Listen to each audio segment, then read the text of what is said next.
자, 나경원 저출산 위원회 부위원장 결국 사의를 표명했는데요. 이 사의 표명 과정에서도 좀 엇박자가 나는 모습이었습니다. 사의를 표명했다고 하는데 김대기 비서실장은 못 들었다 이렇게 얘기를 하고 있는데요. 나경원 부위원장이 오늘 퇴근길에 언론과 또 얘기를 나눴더라고요. 이 얘기 지금 녹취가 준비되어 있으면 이 얘기 먼저 듣고 오시겠습니다. 사실 이제 그 관련돼서 여러 가지 심려를 끼쳐드렸기 때문에 사의를 표명했습니다. 저희가 두 가지 방법으로 사의를 표명했고요. 문자와 유선으로 사의를 표명했습니다. 아직 제가 공식적으로 입장을 받은 것은 없습니다. 글쎄 아직 가정에 대해서는 그렇게 말씀하시는 게 맞지 않고요. 저는 심려를 끼쳐드렸기 때문에 사의를 표명했습니다.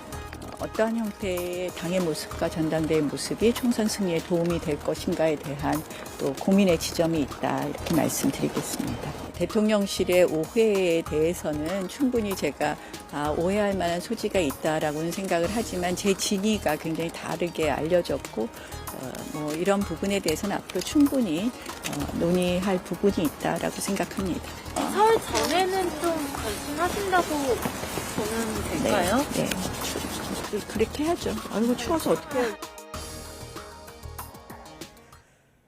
여러 가지로 심려를 끼쳐드렸기 때문에 사의를 표명한다. 그리고 대통령실 반응은 아직 전해드린 바가 없다. 그리고 또 한 가지 지금 참 이거 좀 따져봐야 되는데 사의를 표명했다고 하는데 표명을 못 받았다고 해서 약간 혼선이 있었는데 지금 나경원 의원은 유선 그리고 문자 두 가지로 지금 의사를 전달했다고 하는데 이거 어떻게 된 걸까요? 전달했다고 하니까 전달했겠죠. 예. 그게 거짓말이겠습니까? 그럼 이제 대통령실은 왜 이 사의 표명을 못 받았다고 했어요? 아마 이제 대통령실 입장에서는 이게 어떤 공식적인 서면의 형태나 아니면은 아주 정식의 기자회견 형태나 이런 것이 아니라 문자 메시지나 이런 거를 통해서 한 거고 그게 아마도 이제 인사권자나 아니면 하다못해 비서실장한테까지 전달이 안 됐을 수도 있습니다. 그 어떤 시차가 있을 수 있는 부분이고 확인 과정이 좀 필요하다 정도의 의미가 아닌가 싶습니다. 네.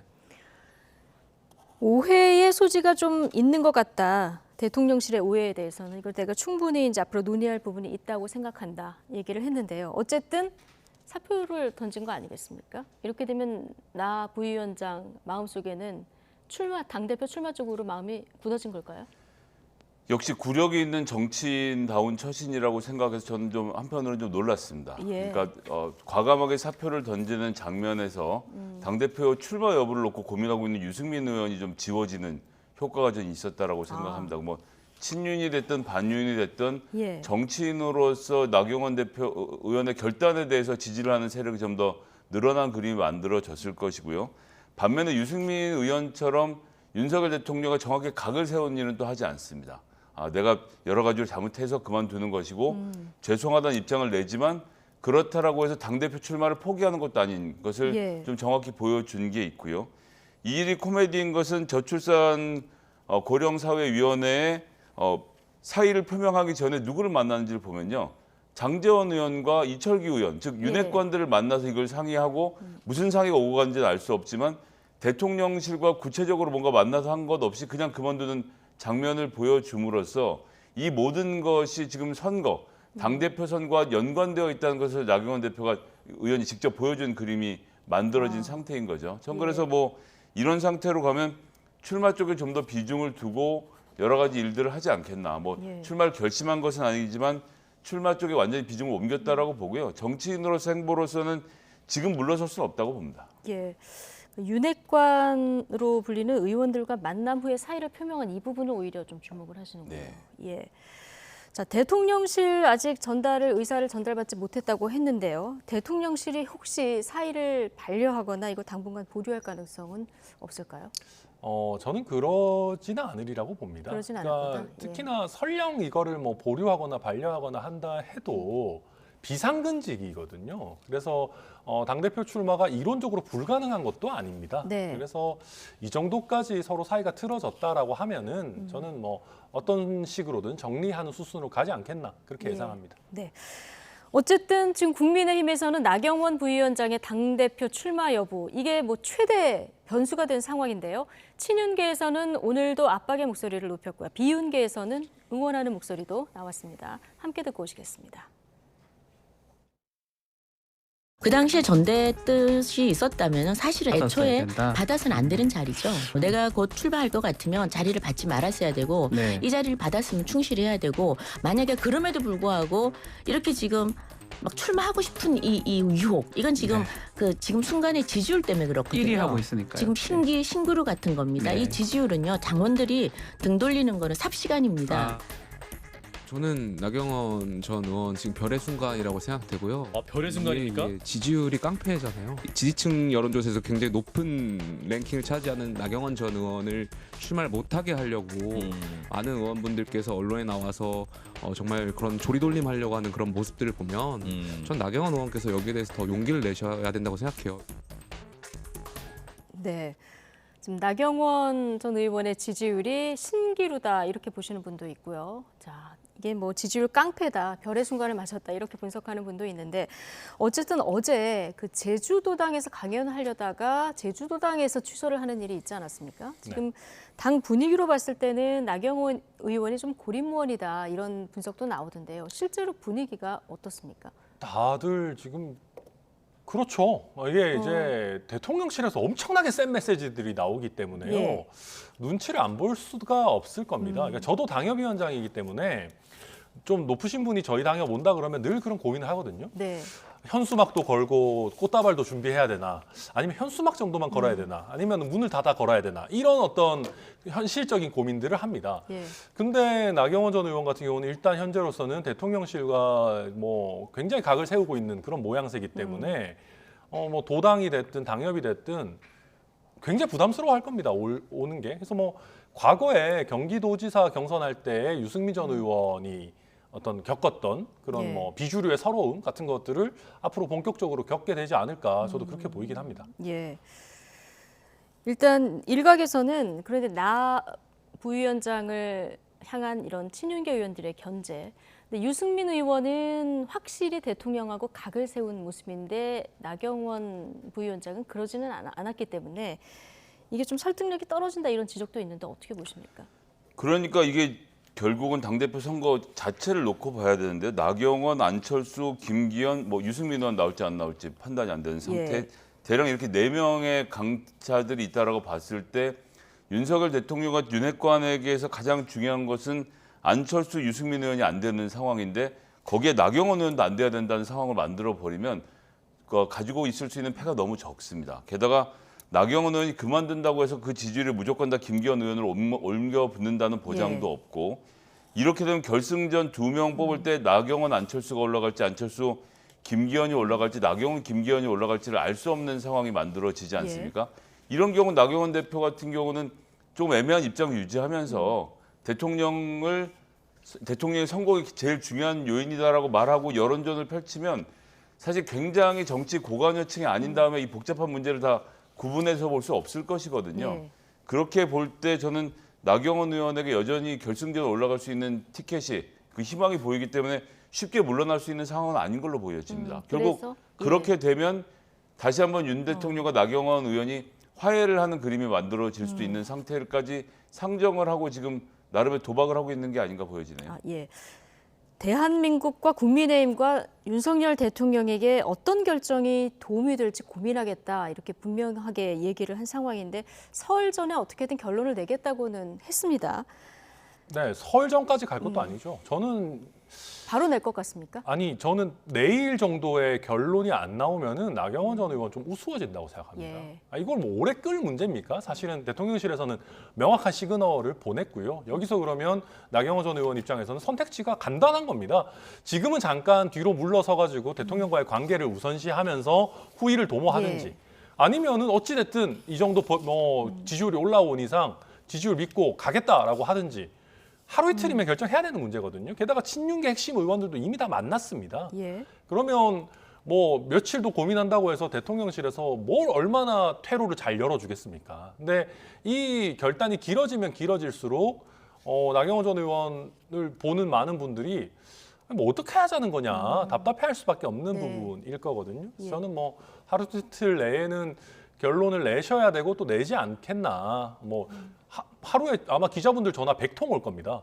그거 계속 고민 중입니다라고 할 수 있겠습니까? 네. 그래서 아무튼 그런 상황인데 저는 조금 나경원 부위원장에 대해서 이렇게까지 메시지를 세게 낼 필요가 있나? 저는 근본적으로 아쉬움이 있습니다. 예. 그러니까 궁금하기도 합니다. 나경원 부위원장도 뭐 조금 어떤 약간 안 좋게 간 건 있어요. 두 마리 토끼를 잡으려고 했고 그 대통령 입장에서 예. 기분 나쁠 수 있다는 건 처음에, 이해합니다. 예.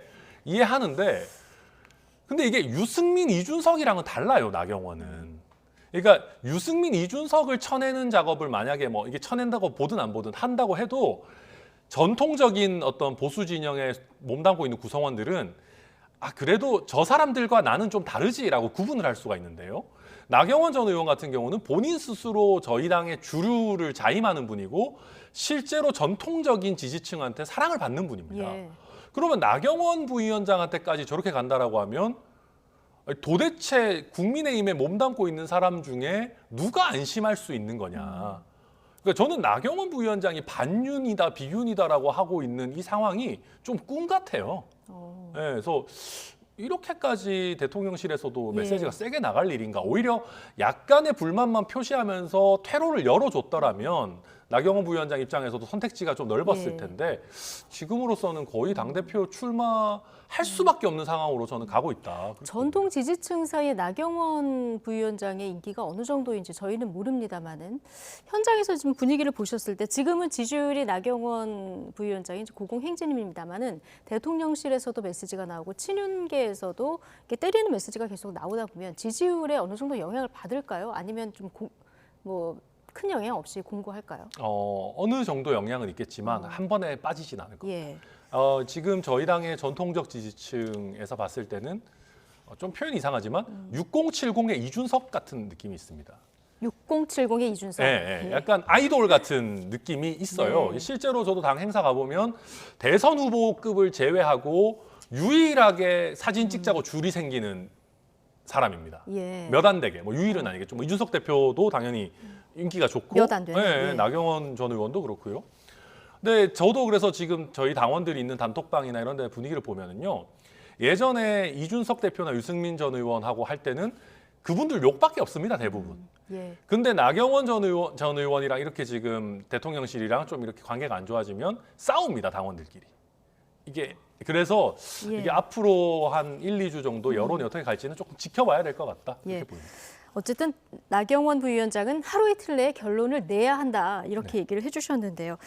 야당 인사들은 이 문제를 어떻게 보고 있는지도 궁금합니다. 나 부위원장이 그래도 출마를 해야 할 거라는 주장이 더 많이 나오고 있는 것 같은데요. 직접 듣고 오시겠습니다. 진박감매였어. 근데 그거보다 한 2배는 더 심한 것 같고요. 그렇게 되면은 뭐 우리 민주당은 땡큐입니다만은 그런 퇴행적인 모습 2016년, 17년 뭐 이때로 자꾸 돌아가는 것 같아서 그거 좀 괴기하다. 출마해도 문제고 안 해도 문제인 것 같습니다. 근데 출마 안 하면 더 문제인 것 같습니다. 21대 총선, 그다음 서울시장 경선, 당대표 3번 연거푸 지금 패배를 하신 거잖아요. 그 이번에 또 용산에 위세 눌려가지고 또 접었다. 그러면 4번인데. 그러면 아마 장래를 기약하시기가 이제는 힘들지 않을까. 부위원장 주고 기후대사 주면은 안 받았어야 돼요. 받아놓고 어물쩡물 하다가 지금 당해버리는 건데 결단을 해야 됩니다. 반드시 당대표를 나와서 돼도 좋고 안 돼도 처참한 꼴을 당하면은 국민이 있죠. 안 나오면 정치 생명 끝나는 거예요. 출마 안 하면 오히려 정치 생명이 끝이다. 이런 분석을 내놓으셨는데 동의하십니까? 윤석열 대통령이 후보 시절에 하셨던 말씀을 나경원 의원에게 한번 말씀드려보고 싶습니다. 임기 5년이 뭐 대단하다고 너무 겁이 없다. 이 당시 이제 문재인 대통령에게 날렸던 일침인데요. 나경원 의원도 마찬가지입니다. 본인 정치 인생 긴 인생 생각하면 윤석열 대통령의 임기지 4년밖에 남지 않지 않았습니까? 예. 지금 이런 상태에서 대통령실에서 새빨간 거짓말이다라는 모욕까지 해가면서 밀어냈는데 그래서 사표까지 얌전히 냈으면 대통령과 싸울 필요는 없지만 당원들이 원하니까 내가 당대표 한번 도전해보겠다라는 정도의 의사를 밝히고 윤석열 정부의 성공을 위해서 내가 당대표 한번 도전해보겠다 말하는 게 뭐 그렇게 큰 불충인지 네. 대놓고 윤석열 대통령이 저것은 불경이라고 이야기할 수 없는 상황일 것이기 때문에요. 어쨌든 파도는 타고 넘어야 되고 김기현 의원 지지율 제대로 올라오지 않는 상태에서 예. 백업 플랜으로 내가 필요하지 않냐는 어필 전 충분히 해볼 수 있다고 생각합니다. 예. 자, 지금 조응천 의원이 진박감별사 얘기를 했습니다. 그때 뭐 진박, 친박, 찐박 이런 얘기들 많이 나왔었는데 그때보다 지금 한 2배는 더한 것 같다 이렇게 얘기하면서 국민의힘에서 이렇게 하면 민주당은 땡큐다 얘기를 했거든요. 자, 이런 비판을 듣고 오셨는데 어떻게 보십니까? 서로 땡큐라고 외칠 일이 너무 많죠. 예, 서로 참, 땡큐를 외칠 일이 너무 우리 많다. 정치가 예. 참 쉽지 않은 것 같은데요. 네. 그러니까 저는 대통령 입장에서 본인과 합이 잘 맞고 어떤 지향점이나 생각이 비슷한 당대표가 들어왔으면 좋겠다라는 생각 갖는 거 뭐 네. 있을 수 있다고 봅니다. 자연스러운 일이라고 보는데 당이라는 거는요 원천적으로 다양한 목소리가 나올 수밖에 없는 조직입니다. 그냥 남 잘 따라가고 조직 생활하는 거 좋아하면은 대기업을 가거나 뭐 공무원을 하거나 하지 정치 안 하거든요. 그런 거 보면 저는 저런 얘기가 나오지 않도록 우리가 당 운영에 있어서 조금 더 예. 뭐랄까요 좀 폭을 넓게 가져갔으면 좋겠다 뭐 그런 바람 가지고 있습니다. 네. 자, 오늘 두 분 말씀 여기까지 듣겠습니다. 천하람 국민의힘 전남 순천갑 당협위원장 그리고 김성회 정치연구소 싱크와이 소장 오늘 두 분과 함께했습니다. 고맙습니다.